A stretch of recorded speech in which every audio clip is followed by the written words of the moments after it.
Repeated use of the swastika. This was outside the office of Democratic Congressman David Scott of Georgia this morning, a few days after he held a contentious meeting on health care in which he defended the Democrats' plans. So are these protesters, are they just trying to distract people? Are they anti-American? Here to make their case are Ryan Grimm, senior congressional correspondent and blogger for Huffington Post, and J.P. Frere, associate editor of commentary for the Washington Examiner.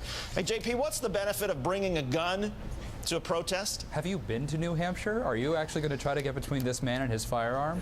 I think that this is just part of the state culture. I think that it's fine if the guy really wants to bring it. It is apparently legal, and it's probably just a part of this guy's life. I don't understand what the big deal is. Well, the big deal is that it takes away from the discussion about health care and raises a lot of questions into whether there's some sort of intimidation factor that's going on here. Well, thank you, David, but you're the one that's talking about it. I mean, he wasn't distracted. He was there to talk about it, and he wasn't there to get into the discussion on whether or not he should bring a gun. JP, you and I are talking about it right now. Let me ask you, though, JP, in all fairness, if you were at that town hall and you saw that, you're telling us that you would have just been like, oh, well?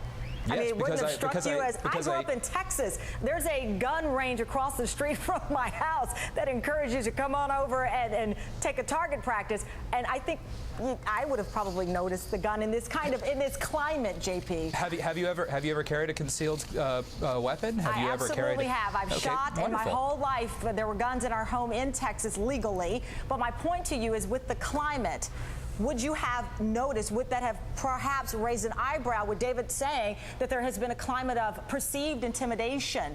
Oh. You would have just thought it was like holding a Pepsi? Oh, well, no, actually, no, it's certainly not like holding a Pepsi. Yeah. And certainly the reason one would carry a pistol would be to protect themselves. But let's not forget that recently, I can't remember which town hall it was, but a man was attacked by a union thug.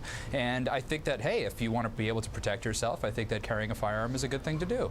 Right, except that union thug, as it turns out, the guy who was attacked claimed that he had health problems as a result, and he seemed to bounce it pretty quickly. And ironically, he didn't have health insurance because he was laid off, which is the whole point of what reform is trying to fix. So in any case, Ryan Grimm, let's bring you into this. As far as the passions, are the passions dictating the tenor of this debate? In other words, dictating the message that as much as President Obama wants to get people passionate about the evils of the health insurance industry, he's losing because people who think that this is somehow socialism are more passionate. Well, one thing that is definitely genuine in this debate is this palpable sense of fear that exists on the fringe far right wing about what this demonic plan is going to do to their control of their lives. They genuinely do see America collapsing